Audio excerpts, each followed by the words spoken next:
اگلی بات جو انہوں نے کی وہ یہ کی کہ اثبات الوصیہ علامہ مسعودی کی کتاب جو اہل سنت ہے کتاب اثبات الوصیہ جو معروف شخصیت برادران اہل سنت کی یعنی جناب مسعودی کی کتاب ہے اثبات الوصیت.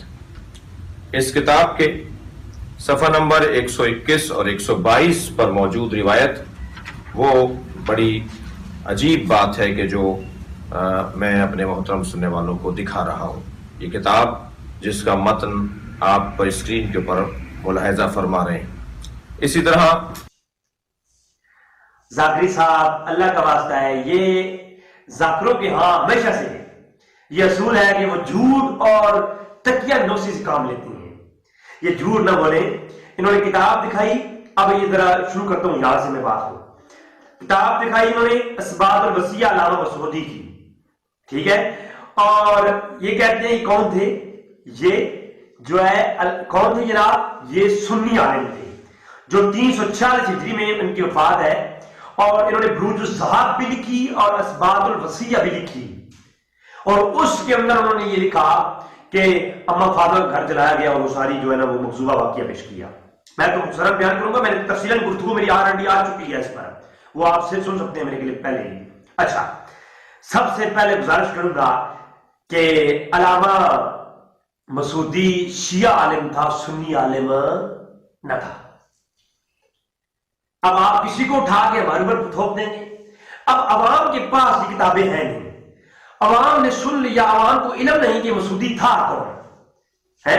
علی بن حسین المسعودی یہ کون تھا؟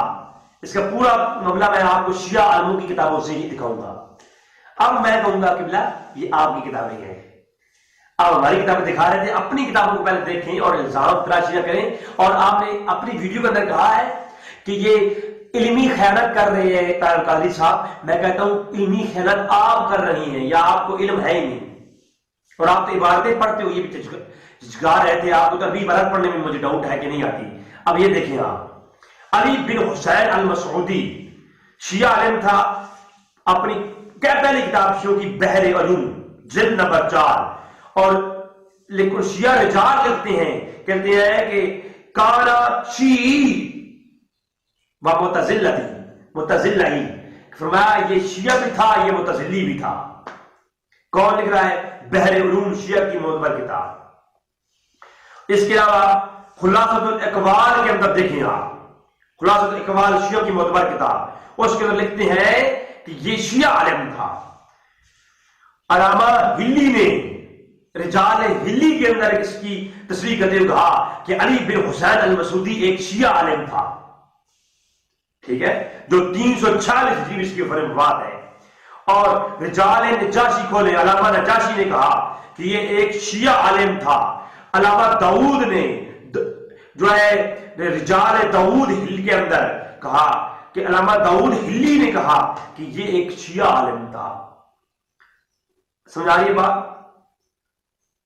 اس کے علاوہ العامل والعمل، اس کتاب کے اندر شیعہ کے معتبر علماء نے لکھا کہ شیعہ ہمارے جو ہے جدید اور ہمارے بہترین علماء میں سے علی بن حسین المسعودی ہیں. اور اگلی بات آپ سنیں کہ مسعودی کی عقائد پر جو انہوں نے کتاب لکھی شیعہ کے دفاع میں، ذرا وہ کتابیں دیکھیں. اسی کتاب کے اندر رجال ہلی کے اندر، رجال نجاشی کے اندر، رجال داؤد ہلی کے اندر، العامل کے اندر، اور دیگر خلاصۃ الاقوال شیعہ کی معتبر کتابوں میں علامہ مسعودی کی کتابوں کی فہرست بیان کی گئی ہے. اور لکھتے ہیں کتاب الصفا فی الامامہ، یہ کتاب لکھی پہلی جو امامت کے مسئلے میں لکھی ہے. یہ شیعہ کے عین عقائد ہیں، یہ علامہ مسعودی کی کتاب. اگلی کتاب الہدایہ فی تحقیق الولایہ، الہدایہ فی تحقیق الولایہ، یہ علی رضی اللہ عنہ کی ولایت کے اوپر لکھی گئی کتاب جو شیعہ کے معتبر عقائد میں سے ہے. اچھا، اور اس کے علاوہ چوتھی کتاب، تیسری کتاب، کتاب الوصیہ علی ابن ابی طالب، حضرت علی کی وصیت کے متعلق، وصی ہونے کے متعلق پوری کتاب لکھی علامہ مسعودی نے. یہ کتنا سنی عالم ہے بھائی، کم سے کم یہ دھوکہ نہ دیں. علامہ العاملی نے العمل العامل کے اندر، اسماعیل پاشا الہدایہ العارفین کے اندر، کتاب طلائع المقال کے اندر ذریعہ علی تصنیف الشیعہ، علامہ طحرانی نے پوری جو ہے ذریعہ علی تصنیف الشیعہ کتاب نے کی، شیعہ کی تصنیفوں کا ذکر اور شیعہ علماء کا ذکر اس کتاب کے اندر ہے۔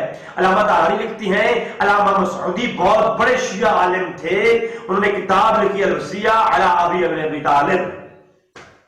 تو بھائی یہ سنی کہاں سے ہو گئے؟ کم سے کم اس طرح جھوٹ بول کر عوام کو دھوکہ نہ دیں۔ تو اس طرح علامہ جو ہے یہ تو شیعہ کی بشوار علماء نے اس طرف کیا ہے۔ اور آگے چلیں تو اہل سنت کے علماء کا بھی یہ عقیدہ ہے۔ علامہ ابن تیمیہ نے کہا کہ یہ رافضی تھے، علامہ مسعودی۔ ابن حجر اسقلانی نے لسان المیزان کے اندر کہا، یہ لسان المیزان کے حوالے دیے ہیں شرشاد ذاکری نے، آگے جا کے دکھاؤں گا کہ کتنے بڑے جھوٹ اور خیانت سے کام لیا ہے۔ علامہ ابن حجر اسقلانی لسان المیزان میں کہتے ہیں انک لشیعا ومعتزلا، کہ یہ بہت بڑا شیعہ اور معتزلی تھا مسعودی۔ بھائی سنی کہاں سے ہو گیا؟ اچھا، علامہ زیبی نے سیر الاعلام البلاغ کے اندر کہا کہ یہ شیعہ اور معتزلہ تھا۔ ٹھیک ہے، تو یہ ہے جناب والا حقیقت کس چیز کی؟ یہ کس کی حقیقت ہے؟ یہ ہے حقیقت علامہ مسعودی کی۔ تو یہ پہلا جواب میں نے دے دیا کہ یہ خیانت سے کام لیا گیا، علامہ مسعودی سنی تھا ہی نہیں، وہ شیعہ تھے۔ اگلی چیز کہ دوسری کتاب پیش کی تاریخ یعقوبی۔ تاریخ یعقوبی کی جو سند ہے وہ تاریخ بغداد والی ہے علامہ طبری کی۔ میں نے آلریڈی پہلا کلپ اس پہ لوڈ کر دیا اور اس کے راویوں پر میں نے جرح اور تعدیل سے پوری گفتگو الحمدللہ کر دی ہے۔ اچھا، اگلی تیسری کتاب پیش کی کنز العمال کے اندر، میں نے اس پر کنز العمال جو ہے اس کے تاریخ کبیر امام بخاری کی اور دیگر اشراف الانصاب علامہ بلازری کی، میں نے اس پر آلریڈی کلپ اپلوڈ کر دیا ہے، وہ کلپ آپ دیکھ لیں۔ میں نے بتا دیا ہے کہ جناب یہ کنز العمال کے اندر جو روایت ہے اس کا کیا جو ہے وہ حکم ہے، اور تاریخ یعقوبی کا حوالہ دیا، تیسرا حوالہ کنز العمال کا دیا تو میں نے اس کا جواب دے دیا، اور چوتھا حوالہ ابن ابی شیبہ کا دیا تو میں نے وہ پہلے جو کلپ ہے اہل سنت کے کتابوں میں اس واقعے کا ہونا اس میں نے اس کا جواب بھی دے دیا ہے۔ معجم الکبیر الطبرانی اس کی روایت پیش کی اور کہا کیا کہ حضرت عمر کو افسوس تھا، ابو بکر کو افسوس تھا مرتے دم کہ کاش میں نے 3 کام نہ کیے ہوتے۔ ان میں سے ایک کام یہ، وہ کہتے تھے کاش میں نے فاطمہ زہرا سلام اللہ علیہا کے گھر میں گھسنے کا کام نہ کیا ہوتا۔ ابو بکر کو یہ افسوس رہا۔ تو یہ جناب علامہ شنشاہ نقوی ذاکری نے یہ پیش کیا، تو میں یہ کہتا ہوں علامہ ذاکری صاحب قبلہ آپ نے خیانت سے کام لیا ہے۔ یہ المعجم الکبیر کی جو روایت ہے میزان اور اعتدال سے بھی آپ نے دکھائی ہے، لسان العرب سے بھی آپ نے یہ روایت دکھائی ہے، لہذا وہ اس میں آگے اس کا جواب دیتے ہوئے اس کا جواب دیتا ہوں، انشاءاللہ آپ کو جواب آ جائے گا کہ اس کتاب کے اندر آپ نے کتنی بڑی خیانت کی ہے۔ تو المعجم الکبیر کا حوالہ میں آگے جا کے دیتا ہوں، اس کا جواب دیتا ہوں۔ چھٹا والا ابن قتیبہ کا دیا الامامہ والسیاسہ، پیش کر رہا ہوں وہ ہے الامامۃ والسیاست، یہ ابن قتیبہ دینوری کی کتاب ہے، اور جیسے ڈاکٹر صاحب نے فرمایا کچھ عرصے پہلے کی گھڑی ہوئی روایت، یہ 276 ہجری کے متوفا ہے، یہ 276 ہجری یعنی تقریباً 1100 سال پرانے اہل سنت کے عالم ہیں جنہوں نے یہ روایت لکھی ہے۔ یہ آج کی روایت نہیں ہے، یہ گھڑی ہوئی روایت نہیں ہے، یہ بعد میں شامل نہیں کی گئی ہے۔ اللہ اکبر، الامامہ والسیاسہ، جناب والا امام ابن قتیبہ کا اس نے حوالہ دیا، تو میں اس کا بھی جواب دینا چاہوں کہ قتیبہ کی کتاب کے بارے میں لکھا ہوا ہے جناب الامامہ والسیاسہ، یہ کتاب ابن قتیبہ کی ہے ہی نہیں۔ آپ کہیں گے بھائی یہ کیسے کہہ دیا، شیعہ کے رد میں بات کرتی ہے اچانک کہہ دیا نہیں ہے؟ بھائی ہم آپ کو بتاتے ہیں، ہم دلائل دیں گے، ابن قتیبہ کی کتاب ہے ہی نہیں۔ اس پر میں آپ کو ایسے دلائل دوں گا کہ علامہ ذاکری صاحب کا جواب دے دیں، انشاءاللہ میں جو ہے علامہ ذاکری صاحب کی لیفٹ ہینڈ کے ساتھ کھڑا ہو جاؤں گا، ٹھیک ہے؟ اور اس کا دیکھتے ہیں، اس کا ریسرچ کرتے ہیں، آپریشن کرتا ہوں میں۔ تمام کتب کی فہرستیں تیار ہوئی ہیں، آج تک جو بھی کتب لکھی گئی ہیں جس امام نے لکھی ہیں ان کی فہرستیں تیار ہوئی ہیں، اس فن کے امام گزرے ہیں لوگ، کچھ امام ایسے گزرے جن کا کام یہ تھا کہ وہ جو علماء نے کیا کیا کس سن میں کون کون سی کتابیں لکھی ہیں انہوں نے اس پہ کتابیں لکھی ہیں. یہ شیعہ کے ہاں بھی علماء گزرے اور سنیوں کے ہاں بھی گزرے اور اس پر اتفاق ہے. اب سب سے بڑی کتاب جو فہرست لکھی گئی یہ محقق گزرے جنہوں نے ہر امام کے نام اور ان کی کتابوں کی فہرست لکھی ہیں اور اس پر کتابیں لکھی ہیں. تو اس فن کے سب سے بڑے امام گزرے جو شیعہ اور سنی علماء دونوں اس کی فہرست کو لیتے ہیں. جناب وہ کون تھے؟ ابن ندیم. فہرست ابن ندیم کے نام سے ان کی کتاب ہے اور ابن ندیم اس فن کے بڑے بڑے امام گزرے. انہوں نے پوری فہرست کے نام سے کتاب لکھی جس میں ہر امام کا نام بھی لکھا اور اس کی کتابوں کے نام بھی لکھے. اور ابن ندیم امام ابن قتیبہ کے زمانے کے امام گزرے، لہٰذا انہوں نے اس زمانے سے پہلے کی اور اس وقت کے تمام کتب کی فہرست کو لکھا ہے. تو یہ جلد نمبر 1 اور صفحہ 215 پہ امام ابن قتیبہ کا ذکر کرتے ہیں. اور اس کے علاوہ اسی فن کے ایک اور امام زکری الاعلام کتاب لکھی، فہرست الاعلام کے نام سے مشہور. انہوں نے اپنی جلد نمبر 1 صفحہ 156 پر یہ پوری امام ابن قتیبہ کی جو ہے فہرست ڈاؤن کی ہے اور اس پر جو ہے انہوں نے بات کی ہے. اور نہ امام ابن ندیم کی فہرست میں اور نہ ابن جو ہے زکری کی فہرست میں الاعلام میں.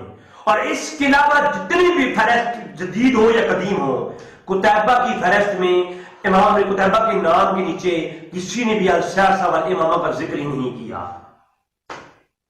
یہ پہلی بات. اور دوسری بات کہ آج تک پہلے 5 سال کی صدی تک ابن قتیبہ سے لے کر اور ابن قتیبہ گزرے 270 ہجری میں 270 ہجری میں یہ دوسری صدی ہجری کا ذکر ہے امام ابن قتیبہ کا. تو دوسری صدی ہجری سے لے کر 5ویں صدی ہجری تک جو اتنے بھی امام گزرے ہیں سارے ائمہ نے اپنی کتابوں میں پچھلے گزری ائمہ کی کتابوں کے ریفرنس کوٹ کیے ہیں. امام ابن قتیبہ کی کتابوں کے ریفرنس ہر امام نے اپنی کتابوں کے اندر کوٹ کیے، لیکن کسی کتاب کے اندر بھی ابن قتیبہ کی السیاسہ والامامہ کا کسی امام نے ریفرنس کوٹ ہی نہیں کیا. گویا 500 سن ہجری سے پہلے ابن قتیبہ کی السیاسہ والامامہ کا کوئی ذکر تھا ہی نہیں. اگر ذکر ہوتا تو امام میں کوئی ائمہ بھی اس کا کوئی بھی ریفرنس اپنی کتاب کے اندر کوٹ کرتے. بات سمجھ آ رہی ہے آپ کو؟ لہذا یہ ایک اور خاص جدید بات. اب دوسری بات جو خاص بات ہے اسی السیاسہ والامامہ کے اندر جو واقعات اور جو عقیدہ پیش کیا گیا اور صحابہ کرام کی تذلیل اور تنقیص کی گئی اور کردار کشی کی گئی، تو خدا کی قسم اس کتاب کا عقیدہ ایک طرف اور ابن قتیبہ کی ساری کتابوں کا عقیدہ دوسری طرف. ابن قتیبہ کی یہ کتاب ساری ان کتابوں کے برعکس ہے اور وہ کتابیں اس کتاب کی برعکس ہیں، بالکل الٹ ہے. یا تو وہ ساری کتابیں جھوٹی ہیں یا پھر یہ کتاب ساری جھوٹی ہے. اس پر تھوڑی سی میں بات کروں گا. اس کتاب کے اندر اتنی غلطیاں ہیں کہ جو اس بات کی شاہد ہے کہ یہ محقق ابن قتیبہ کی کتاب ہو ہی نہیں سکتی. آگے چلیں گے خلفائے ثلاثہ کے بارے میں. اس جو ہے صفحہ 25 پر صفحہ 200 پر. اچھا، اب اسی کتاب کے اندر خلفائے ثلاثہ کی خلافت کے بارے میں 25 صفات پر بات کی گئی اور 200 صفات اسی کتاب السیاسہ والامامہ میں 200 صفات صحابہ کرام خلفائے ثلاثہ کی تنقیص کے لیے لکھے گئے. ابن قتیبہ کا ایسا عقیدہ تھا؟ اگر تھا تو میں دوسری کتابیں دکھاتا ہوں ابن قتیبہ کی. اچھا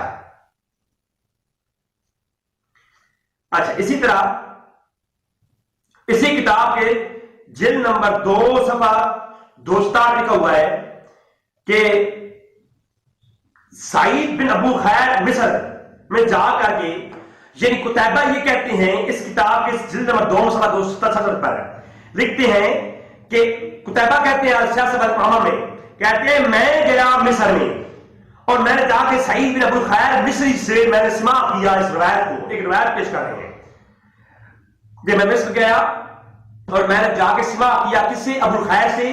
اور مصر میں جا کے سماع کیا. رب ذوالجلال کی قسم ہے میں چیلنج کرتا ہوں زکری صاحب کو کہ وہ کسی بھی کتاب سے پیش کریں کہ ساری زندگی قتیبہ اپنی زندگی میں مصر گئے ہی نہیں. جو بندہ مصر گیا ہی نہیں کبھی اس نے مصر جا کے ابو خیر سے سماع کیسے کر لیا؟ اسی کتاب کے اندر یہ بات موجود ہے، لہذا اس کتاب کے اندر ابن قتیبہ اپنے اوپر جھوٹ کیسے لکھ سکتے ہیں؟ اتنا بڑا محقق اپنے اوپر جھوٹ لکھ سکتا ہے؟ اور اسی کتاب کا آگے دیکھیں، روایت میں ہے کہ وہ کہتے ہیں میں نے ایک اور روایت لی دمشق جا کر، میں دمشق گیا اور دمشق جا کر فلاں بندے سے میں نے روایت لی۔ ابن قتیبہ کہتے ہیں تو ابن قتیبہ ساری زندگی دمشق گئے ہی نہیں، ساری کتابیں اٹھا کے دھار کے اور تاریخ اٹھا کے دیکھ لیں، ابن قتیبہ مصر کے صرف ایک شہر میں گئے، اس کے علاوہ یہ نہ دمشق میں گئے نہ مصر میں گئے، بغداد کے صرف ایک شہر میں گئے ہیں، اس کے علاوہ کسی شہر میں نہیں گئے۔ تو لہٰذا نہ دمشق گئے نہ مصر گئے۔ یہ اس کتاب کے اندر اتنی بڑی غلطی ہو جانا کہ جو ہے ایک وہ جو راوی ہے جس نے جھوٹی کتاب بھی کھڑی ہے ابن قتیبہ کے ساتھ منسوب کی ہے، وہ جس بندے نے کیا وہ بڑا بڑا کوئی جھوٹ لفظی تھا، جس نے اتنی بڑی غلطی کی کہ قتیبہ سارے بھی گئے نہیں مصر میں، اور انہوں نے کہا کہ میں نے مصر جا کے سنا، لہذا یہ سب سے پہلا جھوٹ اس کتاب کے اندر موجود ہے۔ 270 ہجری سے لے کر 500 ہجری تک کسی موقع نے اس کتاب کا کہیں ذکر ہی نہیں کیا کہ السیاسہ والامامہ جو کتاب ہے یہ جناب قتیبہ کی ہے۔ پھر کہتے ہیں ابو بکر محمد بن ابی نے پوری کتاب لکھی ہے کہ اس عنوان پر کہ قتیبہ کی کتاب السیاسہ والامامہ نہیں ہے، اور اس کے علاوہ دیگر کتنی کتابیں پیش کر سکتا ہوں جو لکھی گئی ہیں اس عنوان پہ کہ قتیبہ کی السیاسہ والامامہ کتاب نہیں ہے۔ اچھا اب ایک اور اسی کتاب میں دیکھیں آپ السیاسہ والامامہ کے صفحہ 218 پر دیکھیں، لکھا ہوا ہے کہ ابو العباس ایک شخص تھا اور ایک اور شخص تھا ایک ابو صفا، یعنی دو لوگوں کا کریکٹر پیش کیا گیا، ایک ابو عباس تھا اور دوسرا ابن صفا تھا، یہ دو شخص تھے اور ان میں اختلاف ہوا۔ تو اب حیران کن بات یہ ہے، کیا ابن قتیبہ اتنا جاہل انسان تھا کہ اس کو علم نہیں جو ابن قتیبہ ساری زندگی بنو عباس کے اندر گزاری ہے اور بنو عباس کے متعلق لکھتا رہا ہے اور دور بھی وہ بنی عباس کا ہے؟ تو مجھے بتائیں بنی عباس کا دور اور ابو عباس اور ابن صفا کے بارے میں علم نہ ہو؟ ایسا ہو سکتا ہے؟ نہیں۔ اب یہ اس کتاب السیاسہ والامامہ میں لکھا ہوا ہے کہ ابو عباس اور شخص تھا اور ابو صفا اور شخص تھا۔ حقیقت کیا ہے؟ یہی قتیبہ اپنی کتاب المعارف کے صفحہ 84 میں لکھتے ہیں ابو عباس الصفا ایک شخص تھا، اور حقیقت بھی یہی ہے، ابو عباس الصفا ایک شخص کا ہی نام ہے، ابو عباس الصفا ایک شخص کا ہی نام ہے، جبکہ السیاسہ والامامہ میں لکھا ہوا ہے الصفا اور تھا اور ابو عباس اور تھا۔ اب مجھے آپ بتائیں کہ اتنی بڑی غلطی کہ ایک کتاب المعارف میں قتیبہ لکھ رہے ہیں کہ وہ ابو العباس الصفا ایک شخص تھا، اور حقیقت بھی یہی ہے، اور ساری زندگی بنو عباس کے متعلق لکھتے رہے ہیں قتیبہ، تو یقیناً قتیبہ اس بات کے واقف تھے، جاہل نہیں تھے اس بات سے، لیکن اتنی بڑی غلطی کہ السیاسہ والامامہ میں لکھ دیا کہ ابو العباس اور تھا اور صفا اور تھا۔ گویا یہ بھی اس بات کی اتنی بڑی غلطی ہونا معلوم ہے کہ یہ قتیبہ کی کتاب نہیں ہے۔ اسی کتاب السیاسہ والامامہ کی 267 صفحہ پر لکھا ہوا ہے کہ خلیفہ مہدی نے ہارون رشید کو خلافت سونپ دی۔ یار اتنی بڑی غلطی، اتنی بڑی غلطی کہ خلیفہ مہدی جو تھا اسے اپنے بیٹے اب جو ہے ہارون رشید کو خلافت سونپ دی، ان کو جانشینی بنا دیا۔ کتنا بڑا یہ مغالطہ ابن قتیبہ کر سکتا ہے؟ کبھی نہیں کر سکتا۔ اب المعارف کے اندر ابن قتیبہ لکھتے ہیں اصل بات الموسوی الحادی کو اپنا جانشین امام جناب مہدی نے بنایا تھا، ہارون رشید کو نہیں بنایا تھا، اور حقیقت بھی یہی ہے۔ تو جو بات اصل قتیبہ کی کتاب معارف میں موجود ہے اس کے بالکل برعکس السیاسہ والامامہ میں اس نے کیسے لکھ دی؟ یعنی ایک شخص ایک کتاب میں اور دوسری میں اور کیسے لکھ سکتا ہے؟ ایک عقلی بات بھی سمجھ آتی ہے۔ لہٰذا یہ بھی مکذوبہ کتاب ہے السیاسہ والامامہ۔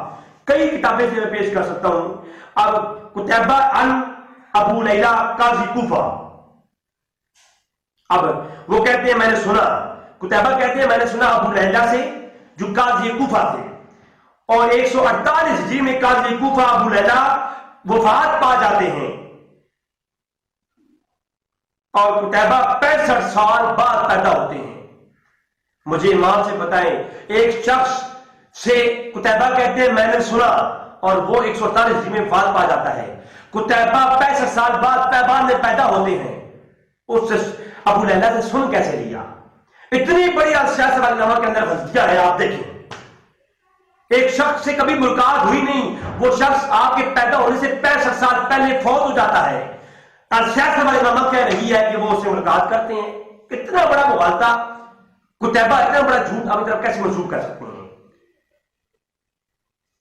پھر فتح اندرس کا واقعہ براہ راست قتیبہ کہتے ہیں میں نے ایک خاتون سے سماع کیا۔